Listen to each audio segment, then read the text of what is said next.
제가 이해하기 쉽도록 몇 가지 모형을 준비를 했는데요. 네. 여기를 좀 보시면 처음 우리가 태어났을 때 우리의 혈관은 이렇게 굉장히 깨끗해요. 보시면 아무것도 없죠.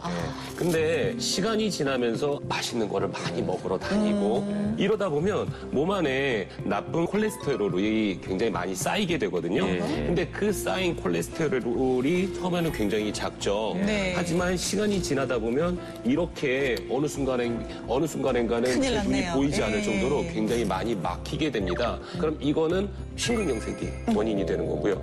이게 뇌혈관에서 막혔다라고 하면 뇌졸중이 되는 거죠. 그래서 혈관에 콜레스테롤이 쌓이는 것은 굉장히 위험한 부분인 거죠. 네, 아니 근데 지금 설명하셨는데 이렇게까지. 예전에는 저는 몰랐다가 네. 최근에 제가 한번 가가지고 검사를 받은 적이 있는데 처음으로 요 머리로 들어가는 경동맥 네, 맞습니다. 을 초음파를 하시더라고요. 네네. 그걸 본 다음에 저는 아무렇지 않게 가서 상담을 받았는데 그분이 요게 혈관이 막히는 중입니다라고 저한테 네. 얘기를 하는 거예요. 이게 쌓이는 중이라고. 그렇죠.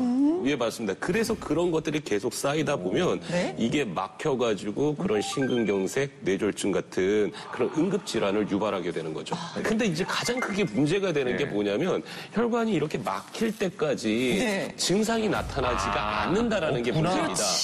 예, 뭐 예를 들어서 심혈관 같은 경우는 약 70%, 네. 그다음에 뇌혈관 같은 경우는 한 90% 이상까지도 막힐 때까지 증상이 전혀 나타나지 않는 거예요. 그렇기 때문에 이 혈관이 막혔을 때는 이미 이만큼 질병이 진행이 된 거죠. 그러다 보니까 증상이 나타났을 때 적절한 네. 치료를 받지 않으면 사망에 이를 수 있는 네, 것입니다. 네. 그래서 뭐 흔히 침묵의 살인자라는 표현도 써요. 네, 맞습니다. 따라서 심혈관 질환의 골든타임은 2시간, 뇌혈관 질환의 골든타임은 3시간밖에 되지 않습니다. 그래서 그런 증상이 나타났을 때는 어떻게 하라고요?